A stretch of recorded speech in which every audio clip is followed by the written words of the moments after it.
¿El ejército de la OTAN entraría como mercenarios? Las unidades de la OTAN no van a entrar, más que nada porque no hay unidades de la OTAN con capacidad para entrar en combate de ninguna de las maneras. La primera pregunta. El ejército alemán podría tener munición para combatir no 2 semanas, no 2 días, sino apenas unas horas. El único ejército articulado, con capacidad operativa, entrenado y que pudiera ser respetable es el polaco.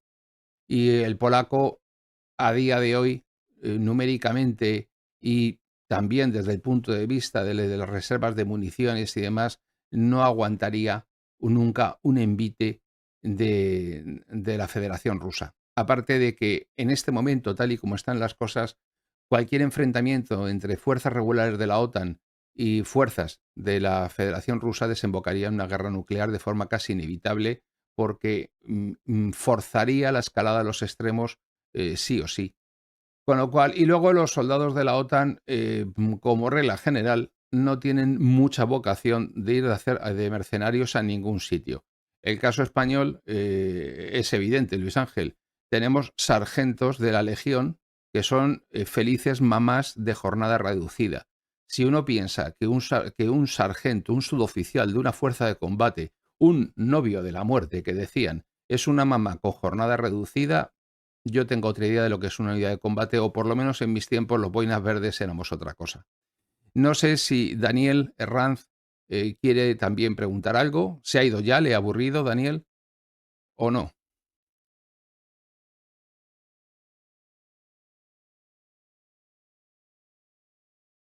Y pregunta, ¿cuál es la situación actual tras el ataque múltiple y bombardeo de Rusia?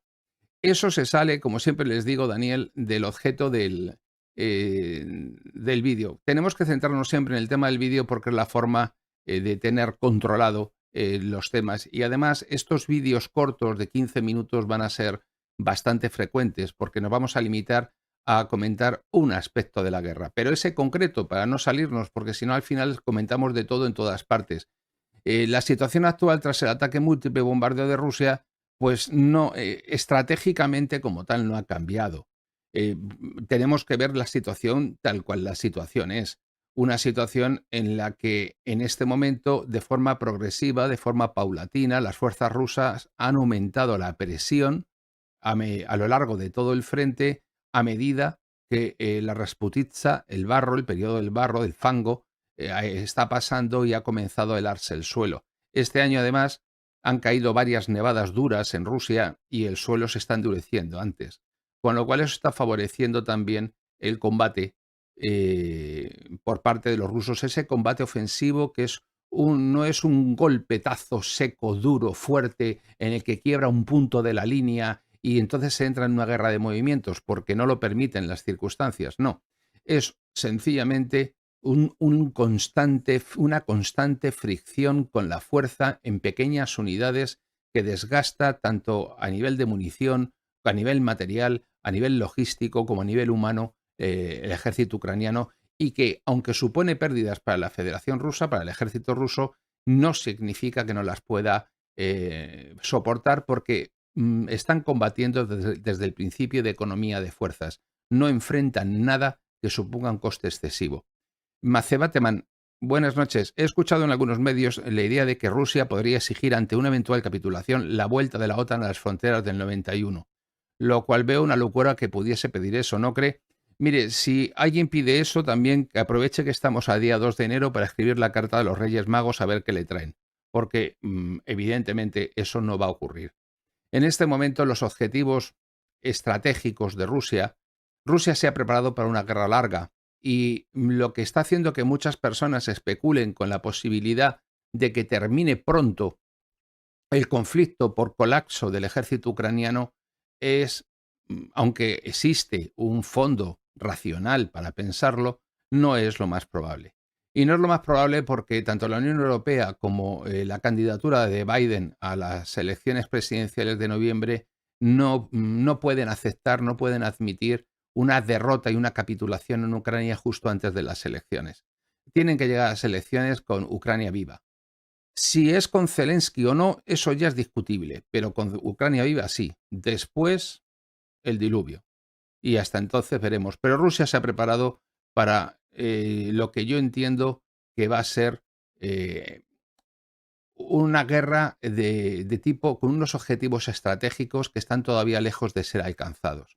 En los próximos días haremos algún directos, ya he dicho que son directos cortos, que vamos a hacer de forma frecuente, y haremos algún directo en el que repasaremos, por ejemplo, el valor estratégico de Odessa, de la ciudad de Odessa y del Oblast de Odessa, y cuál es la relación de la ciudad y del Oblast con el entorno, y entenderemos por qué tiene su importancia. Y bueno, creo que si no hay una última pregunta para los demás que no son miembros del canal, porcentaje, dice Tino Sánchez, porcentaje de probabilidad de un cambio de gobierno prorruso. Decía Napoleón que la victoria tiene muchos padres y la derrota ninguno. Conforme las cosas se vayan torciendo en Ucrania, y lo van a ir haciendo cada vez más, la deslegitimación de Zelensky aumentará, y es muy probable que quiera ser sustituido, que lo sustituyan por una personalidad de prestigio que mantenga cierta credibilidad frente al pueblo ucraniano, y esa persona muy probablemente sería Zaluzhny, porque es el único que ha demostrado tener cierto coraje y cierta credibilidad. Ha sabido sortear muchas dificultades, ha cometido errores, sobre todo errores que no pueden evitar, porque su formación parte de una realidad estratégica muy distinta, que es la realidad de la doctrina soviética de los tiempos de la URSS, y pasar de eso a la doctrina de la OTAN es casi vamos, metafísicamente imposible para ellos. Aunque lo han intentado, no lo consiguen. Lo que ocurre es que en Ucrania en este momento tienen una serie de problemas, como es la falta de coordinación entre las brigadas, que en muchos casos actúan de forma independiente y dislocadas, y prescindiendo de lo que ocurre a su derecha y a su izquierda. Y esa falta de coordinación y esa falta de objetivo estratégico conjunto de las distintas brigadas y cuerpos de ejército ucranianos, pues va a tener consecuencias. Y efectivamente ocurrirá lo que dice la escudería Master Competición, y es que combatirán hasta el último ucraniano. Bueno, pues el vídeo ha sido, tal y como yo esperaba, corto. Daniel Herranz, a Rusia no le interesa tampoco terminar la guerra. A Rusia le interesa terminar la guerra si la guerra se termina con la consecución de los objetivos estratégicos, pero si no, no. Entonces no tiene por qué terminarlo. En todo el año 2023 las fronteras no se han movido casi nada. Si Ucrania está tan mal en cuanto a número de soldados y recursos, ¿por qué Rusia no avanza más rápido? Para empezar, porque, el año 2023 ha sido un año en el que la primera parte del año Rusia lo dedicó a dos cosas. La primera, si entendemos cómo empezó el conflicto, y no me refiero a 2014, que fue cuando empezó, sino a 2022 febrero, el conflicto empezó como un golpe de Estado, una operación especial fracasada. Rusia no se había planteado desembocar en un conflicto porque contaba con muchos colaboradores, incluso dentro del servicio secreto ucraniano. Una vez que se frustra el golpe, una vez que no consiguen decapitar a la cabeza de la serpiente y hacerse con el control del gobierno ucraniano, sustituyendo el gobierno que estaba por otro, pues se encuentran con una guerra que no querían. Eso ha ocurrido varias veces en la historia, sin ir más lejos, en la Guerra Civil Española de 1936. A partir de ahí se encuentran en una inferioridad de condiciones, con todos los defectos de un ejército como era el ruso en aquel momento, en el que los suboficiales y los cuadros medios no eran profesionales, en el que la logística dejaba mucho que desear, y en el que se encuentran además con una cosa nueva también, que es la guerra de drones, y con una cuestión todavía por dilucidar, y es qué iban a hacer. Se encuentran con la operación de septiembre al otoño del 2022 en el sector de Kharkov, y evidentemente son completamente superados, consiguen rehacerse, y a partir de ahí lo que hacen es reorganizarse. Y lo hacen ambos bandos. Se reorganiza el bando ucraniano con la creación supuestamente de unidades de combate entrenadas, formadas, instruidas y equipadas con material occidental, y lo hace la Federación Rusa con la movilización voluntaria de muchos soldados. Hasta ese momento, en los momentos de peor apuro, tuvieron incluso que recurrir la PMC de los músicos a reclutar gente en las cárceles, cosa que luego ya no se ha hecho. ¿Por qué? Porque era una situación extrema, no tenían articulada una fuerza de combate. Por lo tanto, a lo largo de este año 2023, cuando llega el 4 de junio, que comienza la ofensiva ucraniana, Rusia ya se ha preparado.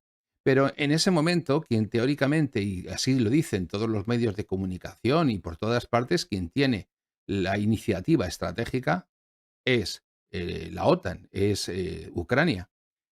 Y Ucrania no consigue ni tan siquiera pasar de la zona de amortiguación previa a la primera línea. Se supone que iban a tomar Tokmak en las primeras 72 horas y no han llegado nunca, ni tan siquiera a superar la primera línea.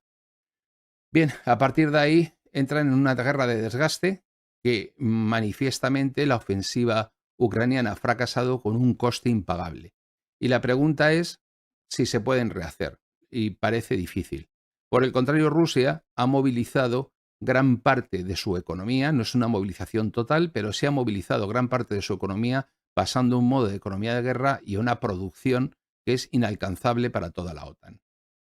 Hecho esto y ocurrido esto, nos encontramos con el final del año 2023 en el que la iniciativa la tiene la Federación Rusa, no la tiene Ucrania. Ucrania tiene una total dependencia del exterior, una complejidad logística fuera de lo común por la pluralidad de municiones, de materiales, de piezas de repuesto, de sustitución que no pueden asumir, y en este momento, lógicamente, ahora es cuando se abre una nueva baza y por primera vez la Federación Rusa va a actuar moviendo ficha en el terreno estratégico. Pues lo siento, Macebateman, lo he puesto, está puesto desde anoche el aviso en YouTube con el directo. O sea que sí estaba puesto. Lo que ocurre es que no sé por qué nos habrán contado. Servando Benítez, buenas tardes. ¿Y cree que aguante Ucrania hasta las elecciones de Estados Unidos? ¿Cómo se nota que acaba de llegar? Porque ya lo hemos comentado. Sí, efectivamente, necesariamente tiene que aguantar porque ni la Unión Europea ni los demócratas en las presidenciales del 5 de noviembre se pueden plantar con otra derrota porque Joe Biden las va coleccionando en el 21 Afganistán y ahora esto, ¿no? ¿Y por qué fracasó así la operación de los paracaidistas en el aeropuerto de Kiev, en Hostomel? ¿Tenía más información Ucrania a través de la OTAN que inteligencia Rusia dentro de Kiev? No. Sencillamente es que no existe ningún plan que resista el contacto con el enemigo. Todo plan, una vez que se enfrenta a la realidad, muchas veces se ve alterado por los imprevistos y tiene una mayor o menor capacidad de respuesta y adaptación, y eso lo sé por experiencia porque yo he participado en operaciones en las que nos ha ocurrido eso y respondes como puedes, y a veces no siempre puedes bien y a veces el azar y la casualidad juegan.